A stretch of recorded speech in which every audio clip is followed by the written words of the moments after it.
Bismillahirrahmanirrahim. Assalamualaikum warahmatullahi wabarakatuh. Selamat datang pemirsa Ebaska TV dalam kajian parenting. Ya, malam hari ini saya ditemani oleh Ustadz Budiman kembali. Assalamualaikum Ustadz. Waalaikumsalam warahmatullahi wabarakatuh. Sehat Ustadz? Alhamdulillah sehat walafiat. Lengkap Ustadz ya. Mas Jundi sehat juga ya? Alhamdulillah Alhamdulillah. sehat. Semakin muda semakin semangat.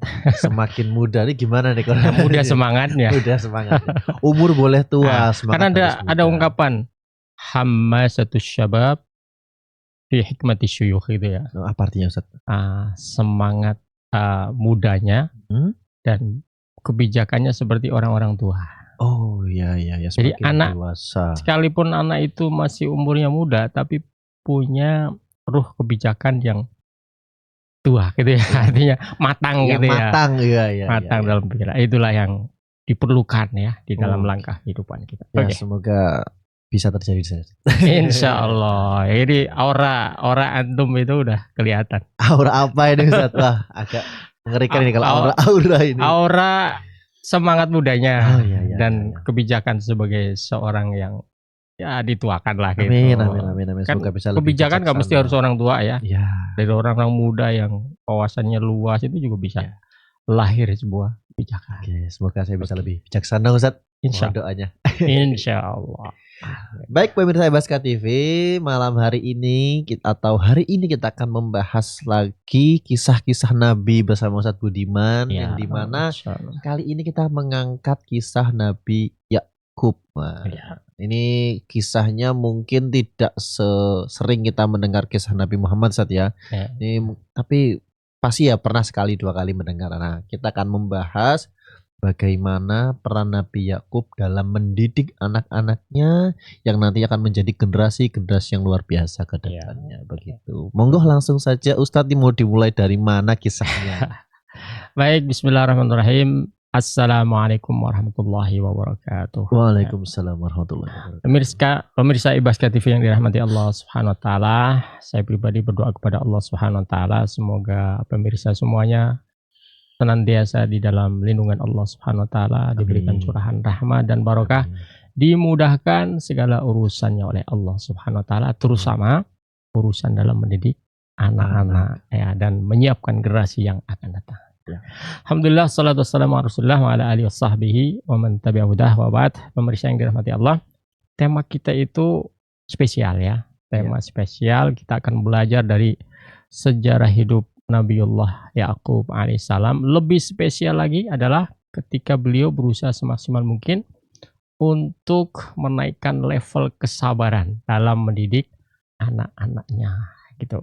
Jadi itu yang insya Allah kita akan kupas, kita bongkar bersama-sama dan akan menjadi menu semangat kita dalam mendidik dan menyiapkan generasi yang akan datang insya Allah. Baik pemirsa Ebaska TV yang dirahmati Allah Subhanahu wa taala, seperti yang kita ketahui bahwa Nabiullah Yakub alaihissalam beliau adalah cucu dari Nabi Ibrahim. Cucunya Nabi Ibrahim dan sekaligus secara lebih populer lagi beliau itu ayahnya dari Nabiullah Yusuf alaihissalam. Kemudian satu hal yang kita pelajari dari perjalanan hidup beliau adalah ujian yang sangat berat. Ujian Nabi Yakub ini sangat berat sekali ya. Karena apa? Karena beliau kan kalau secara fisik itu ya diuji oleh Allah dengan ketidaksempurnaan ya. Tidak bisa melihat. Bayangkan coba orang tidak bisa melihat kan potensi untuk ditipunya besar gitu ya. Jadi Mas Jundi gak bisa lihat, mohon maaf ya, misalnya tidak bisa lihat, misalnya sakit atau apa gitu ya, misalkan ada dompetnya atau apanya gitu ya, diambil kan, hilang, jatuh, susah kan, susah juga. Betul. Jadi hanya mengandalkan perasaan dan apa yang terjadi, tawakal yang tinggi pada Allah Subhanahu wa taala gitu kan. Orang-orang kita lihat di jalan itu orang yang mohon maaf ya mungkin diuji Allah dengan kurang dalam penglihatan, itu kan pakai tongkat ya, pakai tongkat atau pakai intinya Bismillah, tawakal tuh Allah. Lain lebih sensitif. Mengandalkan indera yang. Nabiullah Yakub itu diuji oleh Allah itu tidak bisa melihat secara sempurna, ya, hanya dengan pendengaran, dengan perasaan, ya. Oh iya. Mengolah suara yang datang. Oh ini Yusuf, oh ini Binyamin, ini saudara yang lain banyak ya. Ada 12 iya, saudaranya itu ya. banyak nih. Iya, bahkan satu keistimewaan Nabiullah Yakub itu apa itu? Bisa membedakan bau keringatnya anak-anak antara satu yang lain. Indera penciumannya tajam. Iya. Ini keringatnya Yusuf. Wah, hafal dia. Nah, ini keringatnya Binyamin, ini keringatnya saudara yang lain, kakak-kakak adiknya, semuanya gitu. Luar biasa. Iya, Bisa 12 hafal semua. Persis suaranya apalagi kan? Ketika iya, bicara, ini siapa, Nah, itu Yusuf nih. Nah, gitulah ya. Iya. Jadi begitu. Dan cobaan yang berat beliau adalah, kita sekaligus pada inti temanya itu ya. Bahwa Nabiullah Yusuf alaihissalam, Yusuf kecil gitu ya, adalah anak yang sangat dicintainya ya oleh anak kesayangannya, anak emasnya ya gitu. Artinya beliau itu ingin sekali Yusuf itu tidak pergi jauh ya. Kalau main ya jangan jauh-jauh ya, dekat saja gitu. Kenapa? Namanya anak kesayangan khawatir gitu ya. Khawatir, ya gitulah, kenapa-napa kalau hilang. Nah, ternyata kasusnya to the point ya, kasusnya Yusuf itu sampai menghilang dan dalam jangka waktu yang sangat lama, tidak ada kabarnya dan menghilang begitu saja ya. Dan ternyata semua itu adalah karena ulah dan rekayasa dari saudaranya yang lain ya. Singkat cerita bahwa kasih sayang dan cinta dari ayahnya Yakub terhadap Yusuf ini membuat saudara yang lain cemburu. Kalau dalam bahasa psikologi apa ya? Ada sibling rivalry gitu ya. Sibling rivalry. Rival itu kan lawan gitu. Wah, merasa ada lawan di gue disepelein gak gitu. Iya. Akhirnya disingkirin aja gitu ya gitu. Nah, itu buat rekayasa ya mereka. Jadi antara saudara-saudara Yusuf itu sama-sama sepakat membuat rekayasa bagaimana Yusuf itu hilang dari hadapan orang tuanya, disingkirkan. Caranya gimana? Nah, di dalam surat Yusuf itu ceritanya panjang juga ya. Sehingga sampai diceritakan nahnu naqussu 'alaikal qasasa ahsanal qasas ya. Diceritakan dengan kisah-kisah yang terbaik ya. Itu kalau kita baca luar biasa ya. Kita diaduk-aduk emosional kita ya. Ketika Yusuf diajak main, ketika main itu ditipu sama saudaranya, kemudian suruh lepas baju ya. Setelah itu sampai kepada tindakan yang sangat kejam itu kan, dilemparkan ke dalam sumur. Dan bukan hanya begitu saja kan, saudara Yusuf yang lain itu berusaha untuk membohongi orang tuanya, Yakub. Nah, mereka lupa ya. Saudara Yusuf itu lupa bahwa Nabi Yakub itu ya tadi di depan tahu benar membedakan mana Yusuf, mana bukan. Bajunya Yusuf atau bajunya siapa gitu kan. Nah, atau ini benar-benar Yusuf dimakan serigala atau memang rekayasa, tahu bener ya. Ini bau darah siapa? Iya betul. Mungkin sampai segitunya. Iya gitu ya, itulah orang tua ya. Kan orang tua kan gitu ya, diberikan ilham oleh Allah ya. Feelingnya kuat gitu ya. Begitu tek, wah bukan. Tapi beliau tetap diam saja kan. Beliau Nabi Allah Yakub itu tetap diam saja, tidak, intinya apa? Beliau tidak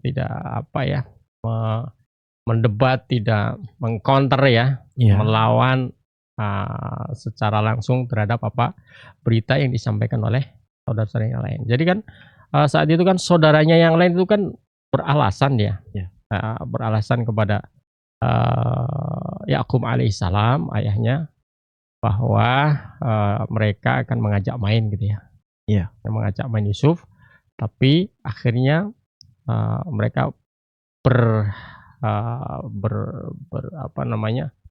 punya rencana ya, rencana jahat. Yusuf memang ingin disingkirkan ya gitu ya. Akhirnya benar-benar disingkirkan, benar-benar hilang dari rumah mereka dan dibuat alasan yang kira-kira logis lah, logis mungkin ya. Logis, akhirnya benar-benar hilang, lepas begitu saja. Dan itulah yang menjadikan Nabi Yakub alaihissalam sedih berkepanjangan ya. Anak kesayangannya hilang. Anak kesayangannya hilang, sedih berkepanjangan itu luar biasa ya. Perasaan itu sampai menancap di dalam hati ya, menangis terus ya, merasa kehilangan. Itulah ujian yang terberat ya. Iya. Jadi satu sisi ujian kehilangan anak yang tersayang, sisi yang lain ujian kesabaran menghadapi anak gerombolan apa ya? Anak-anaknya. Kelompok lain, anak-anak yang lain yang begitu teganya, begitu jahatnya gitu ya.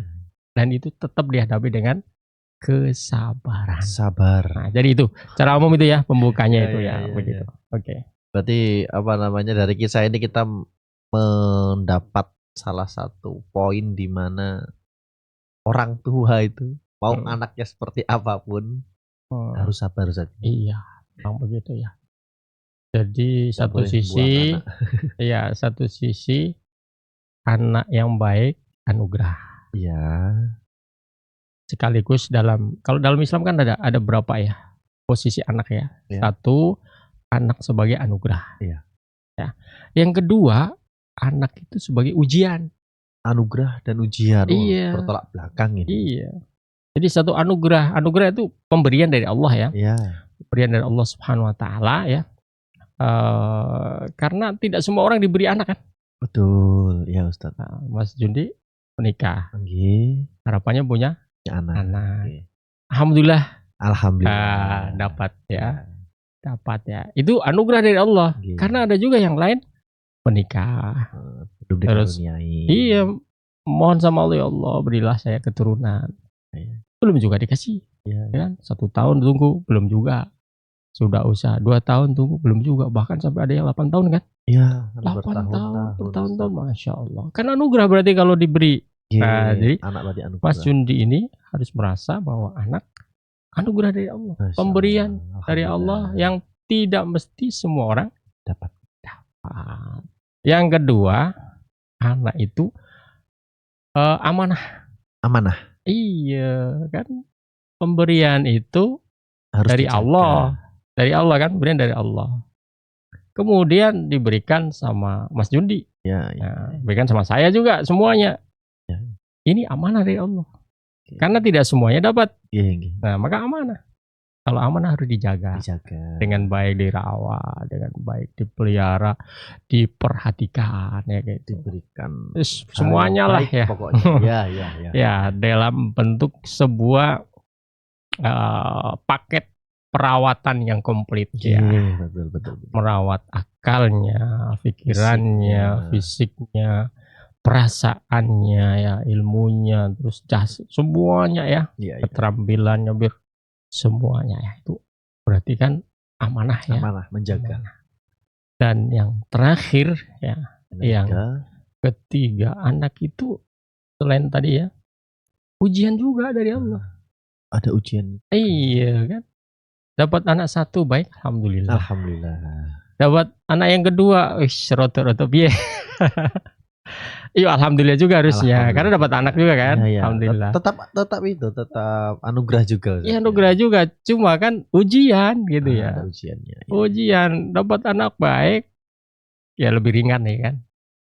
Tapi kalau dapat anak yang mungkin roto gimana ya, roto beling sithik ya, roto angel kandanane gitu kan, susah dibilangin apa. Kan ujian buat kita ya. Nah, kan tadi Allah sudah ngasih amanah, sudah ngasih anugerah. Nah, sekarang diuji dengan amanah itu. Tuh, tidak semua anak kan cetakannya dari sana langsung solihah gitu. Harus dididik oleh kita. Iya gitu kan. Kan tidak semua besi yang ada bisa digunakan kan. Kadang harus diasah dulu, diolah dulu, harus dibentuk dulu biar sesuai fungsinya. Iya gitu. Sepakat. Pengen lebih tajam ya gimana caranya lah gitu ya. Dan itu butuh waktu kan.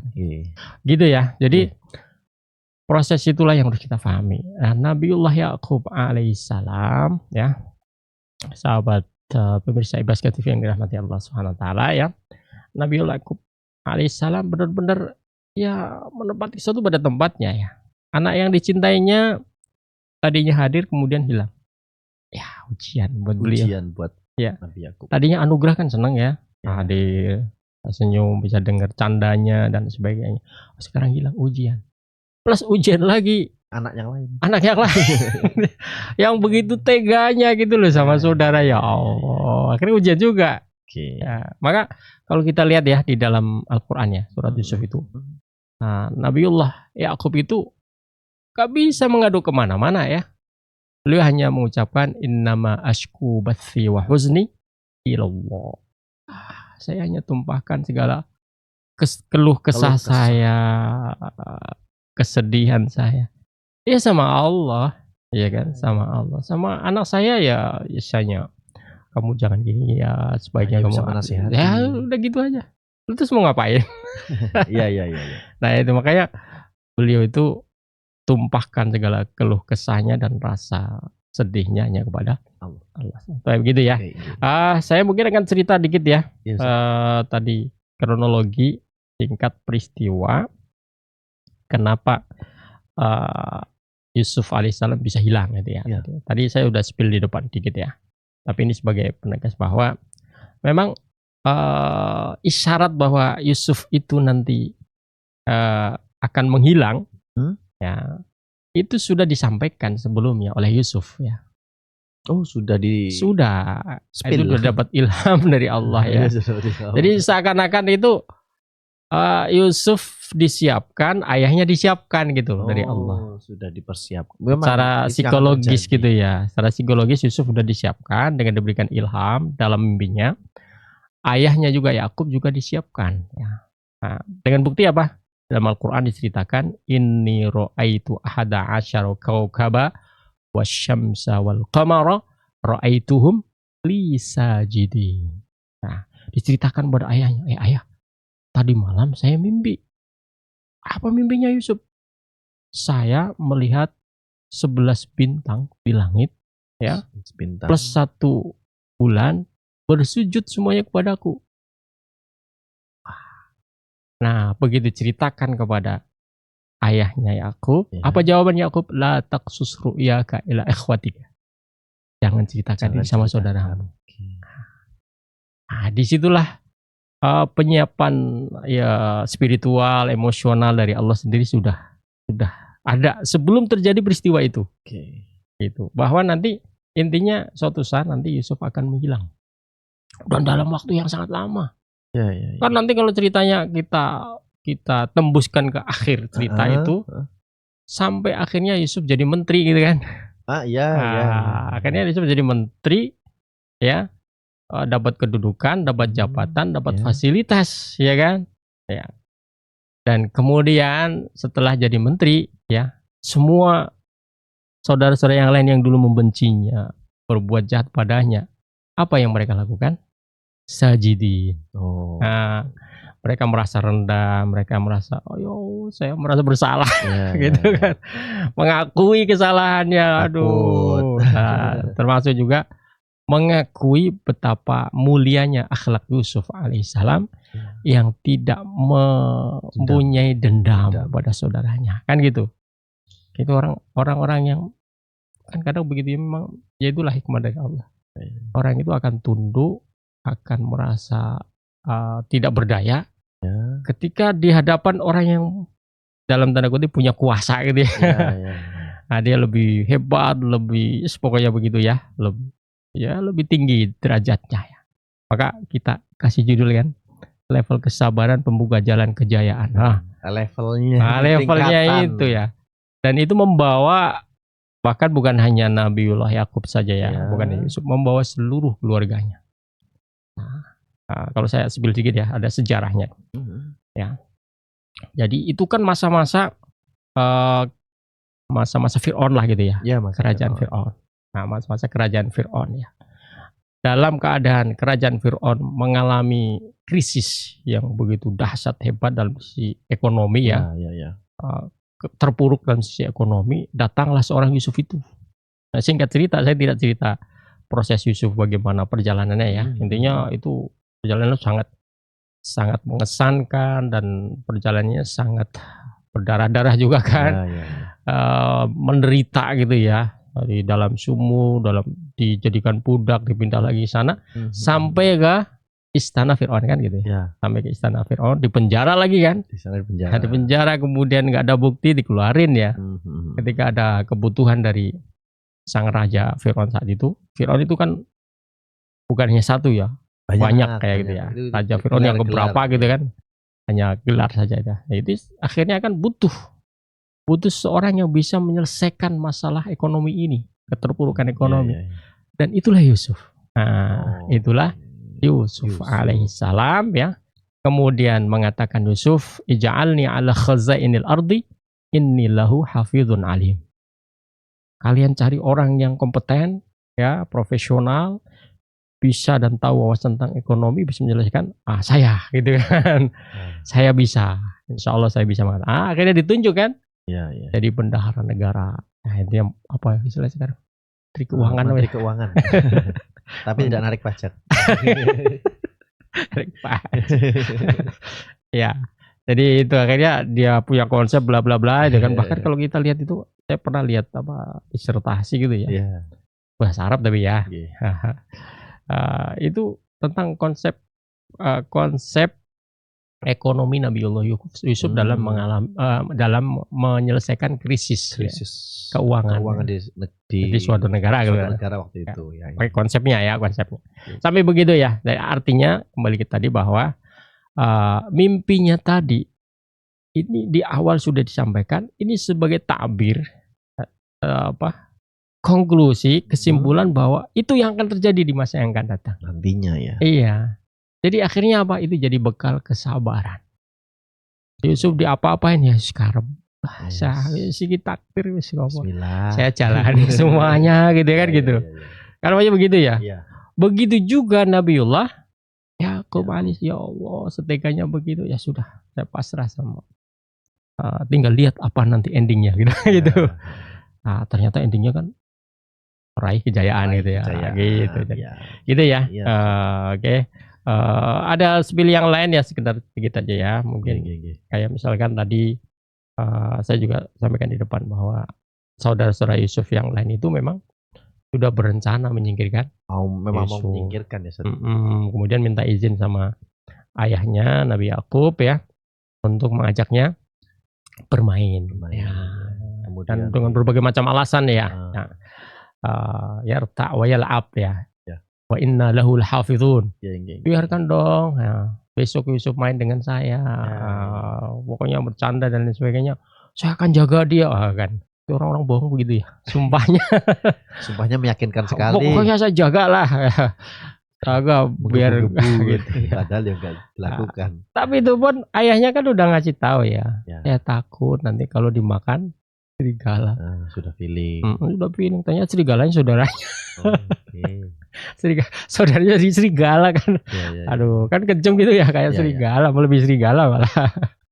Nah, gitu saudaranya melakukan hal tersebut. Kemudian saudaranya berbohong lagi. Jadi kebohongan ditutupi kebohongan ya kan.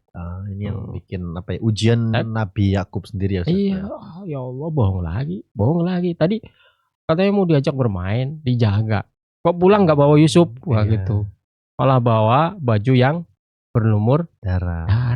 Ya. Ini udah dimakan serigala, ini darah serigala ya. Tapi ayahnya udah tahu itu. Ini bohong lagi ya. Gitu. Kemudian gimana Ustaz setelah itu Ustaz? Ya setelah itu kan ayahnya menasihati kan. Ayahnya menasihati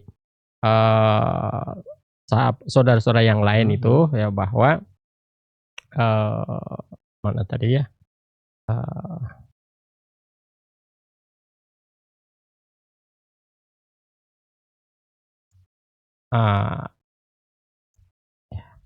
Ke ayat yang ke-13 ya. Nah, inni la yahzununi an tadhhabu bi wa khafu ay ya'kula dhi'bu wa antum anhu ghafilun. Itu karena ada kekhawatiran yang sudah disampaikan oleh ayahnya. Saya begini, kalau saya bahasakan bahasa saya. Kamu jangan buat saya sedih nanti ya. Karena kalau sampai Yusuf hilang, itu kesedihan saya nggak bisa diobati gitu ya. La yahzununi an tadhhabu bihi, dan saya khawatir nanti ayyakulahu dhi'bu. Coba sudah disebutkan sama ayahnya ayyakulahu dhi'bu.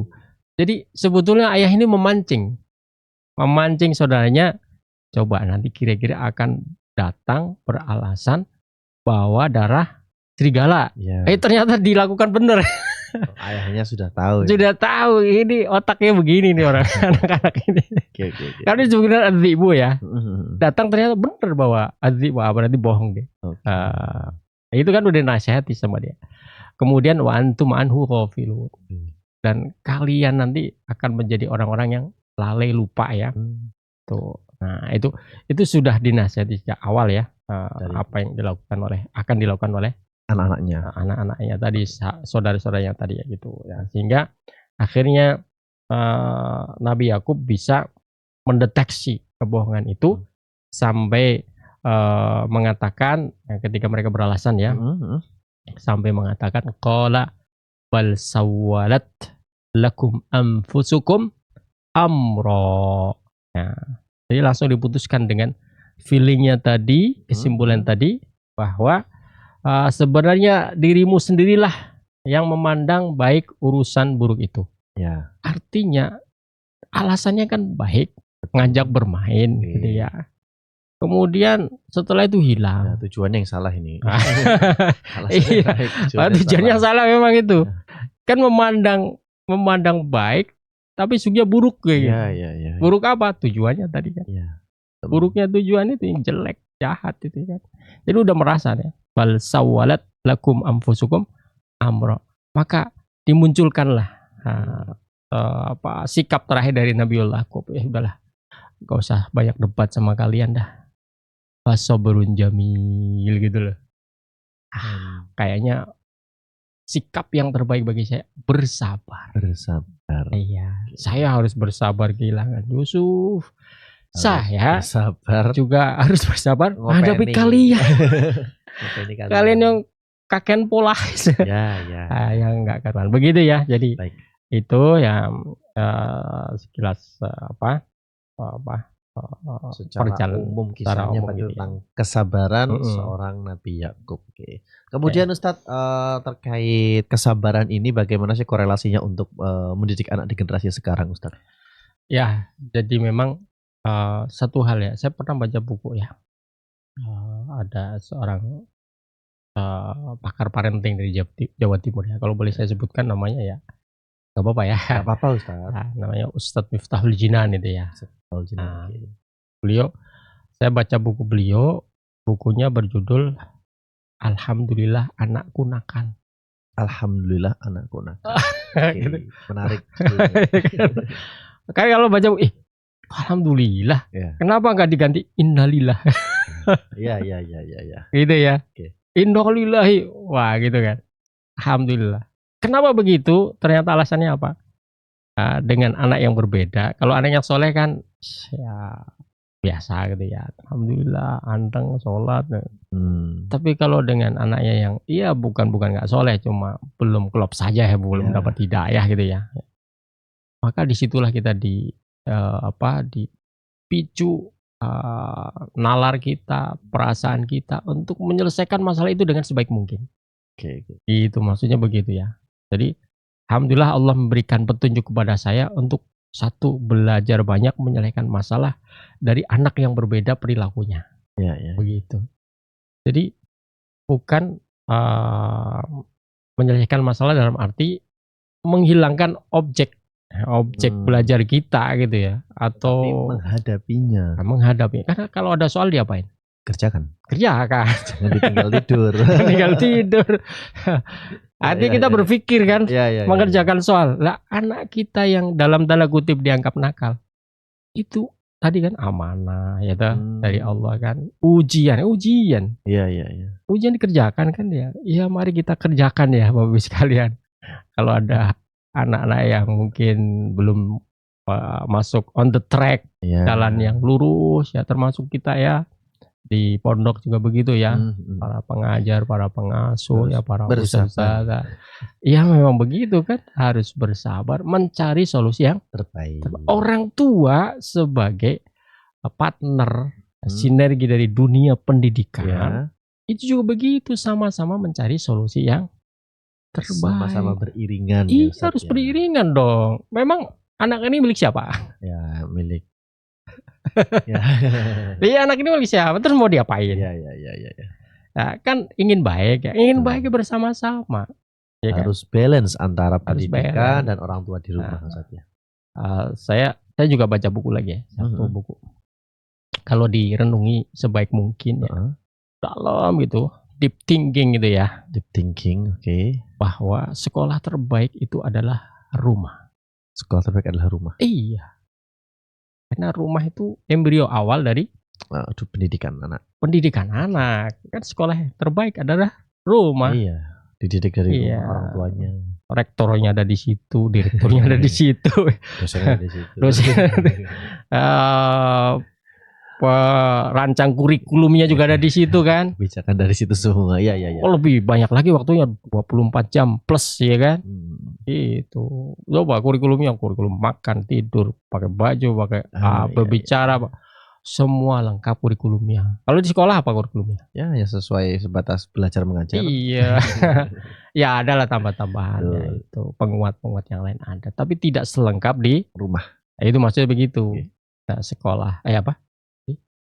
Pendidikan. Rumahku, sekolahku terbaik adalah rumah. Sekolah terbaik adalah rumah. Iya kan.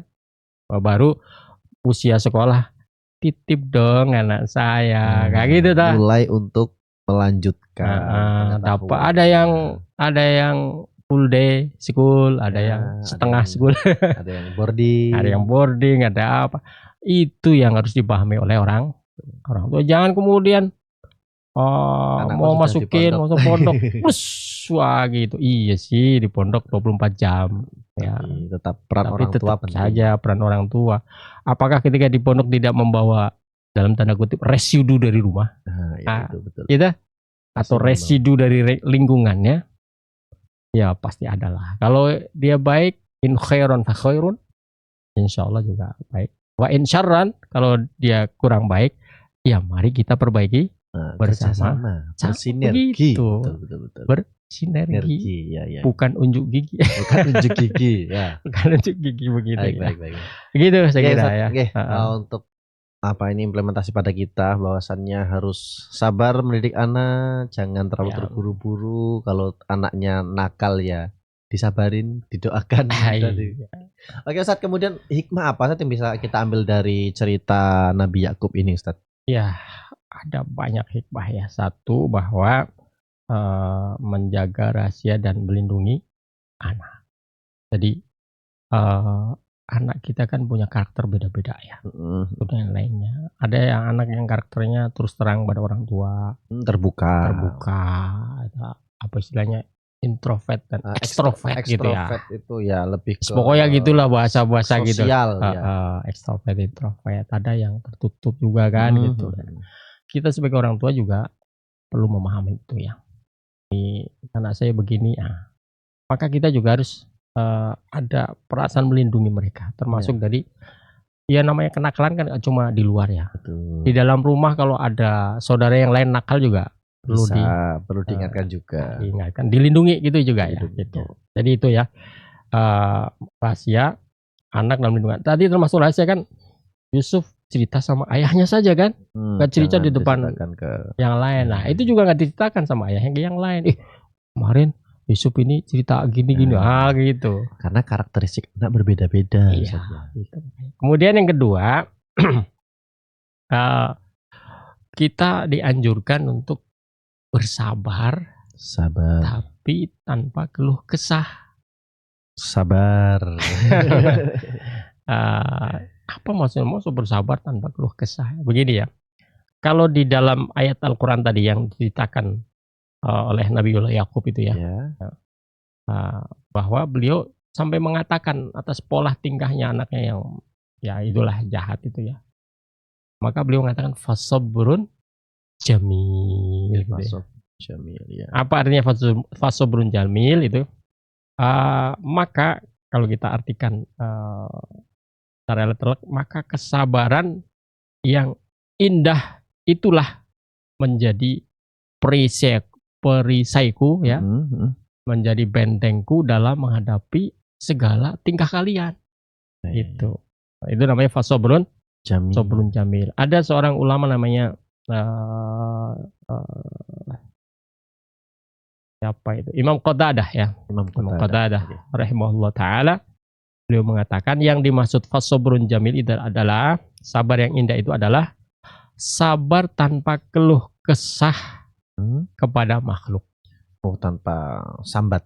Nah, tapi kepada makhluk loh ya. Kepada makhluk. Okay. Sabar yang indah adalah sabar yang keluh kesahnya hanya kepada Allah Subhanahu wa taala. Itu sabar yang indah. Karena kadang kita keluh kesah sama makhluk, dengerin aja ya. Keluh kesahnya di sosmed, Ustaz. Bikin status. Bikin satu di komentar lagi malah di iya, apa kayak di komen bully doang, lagi. Di komen doang nggak diberi solusi. Ya solusi jauh juga kan ya, orang lain gitu. Maka lebih menenangkan, lebih membawa kedamaian ketika kita ya keluh kesah sama Allah. Maka tadi sama Allah. Iya, curhat sama Allah, curhat sama media ngapain? Paling kasih jempol. Iya. Kalau nggak suka kasih dislike. Jempol kebalik gitu ya. Ya sama Allah. Maka tadi Nabiullah Yaqub kan mengatakan innama ashku bathi wa huzni ilallah. Gak perlu saya keluh kesah sama kalian, udah nggak apa-apa dah. Tapi di malam hari selesai sholat air matanya bercucuran gitu ya. Sama anaknya biasa saja dia. Itu ya. Jadi menghadapi kenakalan anak, bukan kenakalan ya, apa namanya? Ya, menghadapi sesuatu yang tingkah pola gitu ya, kreativitas, inovasi yang mungkin merepotkan kita gitu ya. Menghadapi tingkah anak dengan kesabaran. Dengan kesabaran. Apapun yang terjadi. Tapi keluh kesahnya sama Allah. Sama Allah Subhanahu. Saya sebenarnya ingat ya. Ada cerita dulu ya. Ibnu Sina ya. Ibnu Sina ya. Ibnu Sina kan ulama besar. Ya. Ilmuwan besar juga ya di bidang kedokteran. Ya.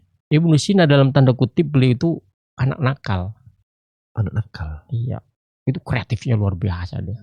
Oke. Pak mau diem gitu ya. Apa kalau dalam bahasa itu nggak mau diem gitu? Hiperaktif gitu ya. Nggak mau diem. Tapi nggak mau, nakalnya beliau bukan nakal karena merusak. Nakalnya beliau nakal yang kreatif, yang ada dasar ilmu pengetahuannya. Gimana itu? Iya dia buat kincir angin yang bisa memberikan minum untuk ternaknya tanpa dia harus bergerak. Inovasi. Gitu. Inovasi. Jadi ditiup angin ya. Adalah rangkaiannya itu sampai anginnya gerak kan, nanti ngangkat dari bawah, embernya naik ke atas terus tumpah. Sampai itu tinggal klik aja. Teknologi kan itu. Teknologi. Kalau sampai anginnya suatu saat anginnya mati, nggak gerak. Tidak berhembus. Tidak berhembus. Tidak berhembus.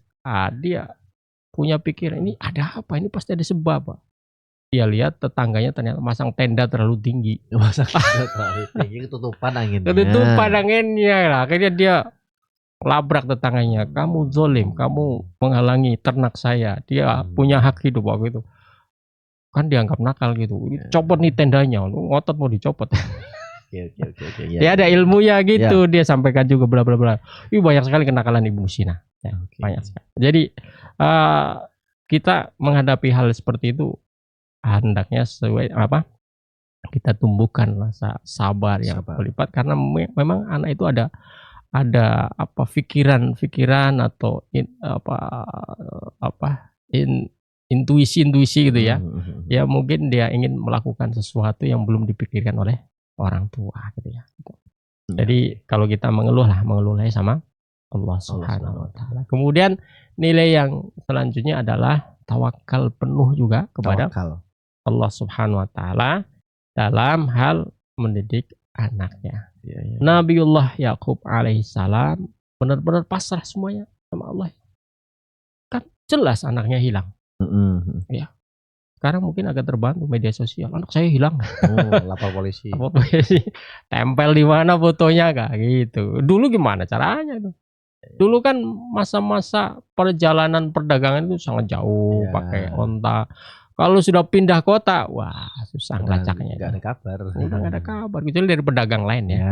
Saya lihat anak mirip ini di sana gitu. Itu kan sampai ke Mesir ya, jauh sekali ya. Jadi itu yang akhirnya tawakal. Sudahlah, saya pasrahkan semua sama Allah.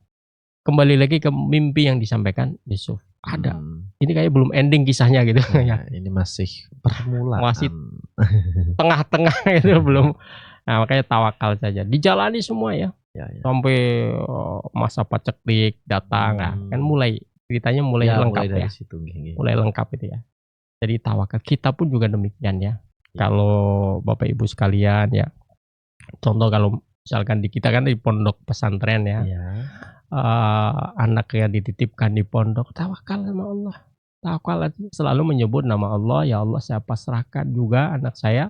Selain saya pasrahkan kepada ustadz ustadzah, para pengasuh pondok ini, saya pasrahkan kepadamu ya. Gitu ya. Jaga dia agar dalam keadaan senantiasa baik, soleh, semangat dalam menghafal Quran, semangat belajar, sehat dan lain sebagainya lah gitu ya. Tawakal. Itu kan begitu ya tawakalnya ya. Yang mengurangi tawakal itu apa? Yang mengurangi tawakal itu terlalu sering dijenguk. Oh. Ya kan. Mohon maaf ya. Dikit-dikit dijenguk, dikit tenggok, ada mengurangi tawakal gitu ya. Kurang percaya itu. Ya kurang percaya sama Allah gitu ya. Iya kan udah bismillah kan ya. Dikit-dikit harus ujian berarti ini ya. Iya, ujian juga kan. Kesabaran. Iya. Gitu. Kemudian selanjutnya optimisme dalam doa ya. Jadi ketika kita melaksanakan proses pendidikan ya harus optimis ya. Tapi optimis yakin ya. Tapi optimis itu harus disambung ke langit. Gitu. Jadi, iya, kita optimis ada sarana prasarana, fasilitas ya. Tapi kan nggak semua bisa menjamin. Nah, sambungkan sama zat Allah yang Maha Kuasa yang menciptakan segala sarana prasarana, termasuk dalam skup yang kecil pendidikan anak kayak gitu.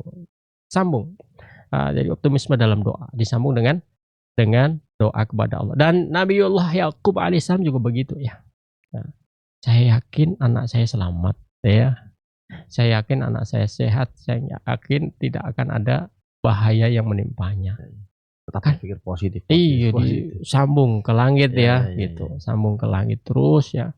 Doa sama Allah agar diberikan keselamatan. Begitu juga sekali lagi mohon maaf ya. Karena kita lingkupnya pesantren juga begitu ya. Bagi Bapak Ibu sekalian, para wali santri, wali mahasantri semuanya yang sudah menitipkan anak-anaknya di pondok pesantren, jangan lupa juga ya sambung ke langit. Didoakan terus. Doakan terus itu. Jadi kebaikan itu juga kebaikan yang timbal balik gitu ya. Kebaikan timbal balik, kebaikan yang double ya. Dan baik terus menerus tanpa henti ya. Doa itu terus menerus ya. Coba Nabiullah Zakaria. Ya. Nabiullah Zakaria alaihissalam berapa tahun beliau berdoa pada Allah untuk minta keturunan. Ya kan, sampai akhirnya beliau mengeluh di hadapan Allah. Itu agak lupa ayatnya itu ya. Sampai beruban gitu ya, sampai berubah. Berumur ya. Berumur ya. Sampai berubah dan doanya tetap sama. Doa agar diberikan keturunan oleh Allah Subhanahu wa taala ya. Jadi tidak boleh bosan dalam berdoa, harus berdoa. Ya. Kemudian yang selanjutnya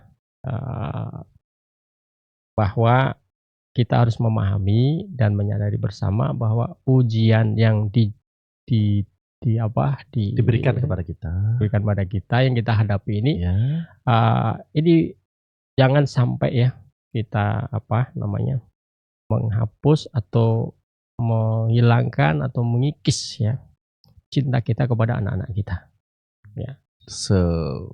Unik apapun anak kita, boleh. Tetap harus mencintai anak kita baik anak yang istimewa atau yang lebih istimewa lagi. Yang lebih istimewa kan yang tadilah gitu ya. Jadi cinta itu terhadir ya kan. Itu yang ditampilkan oleh Nabiullah Yakub alaihissalam ya kan. Jadi Yusuf hilang.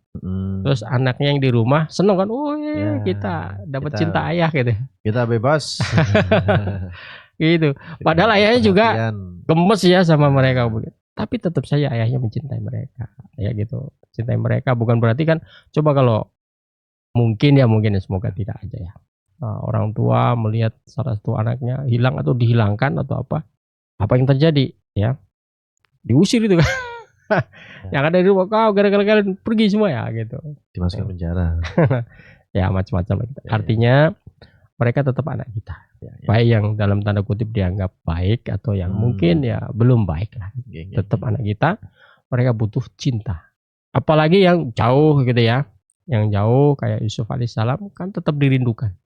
Tetap didoakan. Tetap doakan, tetap dirindukan, tetap dikirimkan cinta kepada Yusuf lewat doa-doanya pada Allah Subhanahu wa taala. Dan yang terakhir bahwa ayah bunda, para pemirsa Ibaska TV yang dirahmati Allah Subhanahu wa taala, bahwa semua kesabaran itu insya Allah kan berbuah manis. Ya.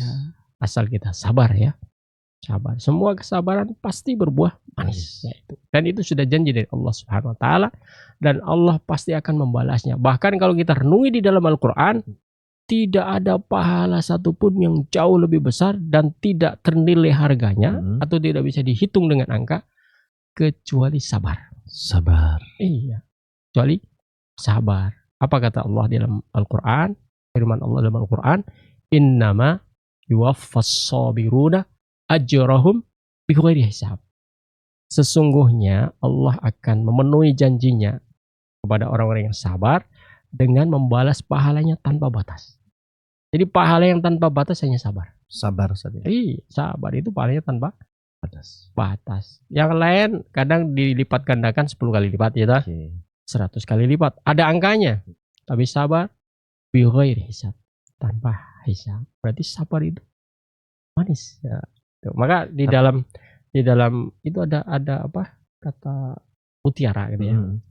As-sabru kas-sabiri murrun fi madaqatihi lakin awaqibuhu ahla minal asal. Sabar itu seperti apa itu broto wali. Minuman itu. Yang pahit. Ekstra pahit. Super pahit. Sabar itu pahit gitu intinya. Lakin awaqibu ahla minal asal. Tapi hasil dari sabar itu ahla minal asal, jauh lebih manis daripada madu. Coba lihat sejarahnya Yusuf tadi, kembali feedback tadi ya. Udah ditipu sama saudaranya, diikat ya, dilepasin bajunya, dibuang ke sumur, kemudian diambil sama orang, dipindah-pindah jadi budak kemana-kemana. Pahit sekali itu kan. Biasa terlunta-lunta ke sana kemari. Udah gitu sampai istana, dituduh macam-macam, di penjara ya dah. Penjara lagi, kemudian akhirnya terakhir mulai bersinar ya dah. Dibutuhkan oleh raja, diberi kedudukan. Nah, diberi fasilitas, bahkan saat itu ya, ketika Yusuf itu diberi fasilitas, saat itu Yusuf ingat saudaranya. Iya, ingat saudaranya. Saya punya saudara, saya punya ayah lama nggak bertemu di sana, kan. Dilaporkan ke kerajaan. Boleh nggak mereka pindah? Dibolehkan. Semuanya akhirnya pindah ke Mesir. Kalau istilah sekarang, semua saudaranya itu dikasih fasilitas juga. Kasih perumahan kayak apa gitu. Kalau bahasa sekarang gitu. Iya. Bahkan kalau dihitung, saya baca sejarah itu, kehidupan mereka itu jauh lebih layak daripada kehidupan pribumi orang Mesir.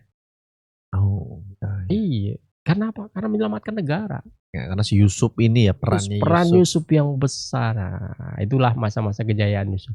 Masya Allah. Bisa membawa saudaranya ikut menikmati kejayaannya. Tapi ingat, mendendam.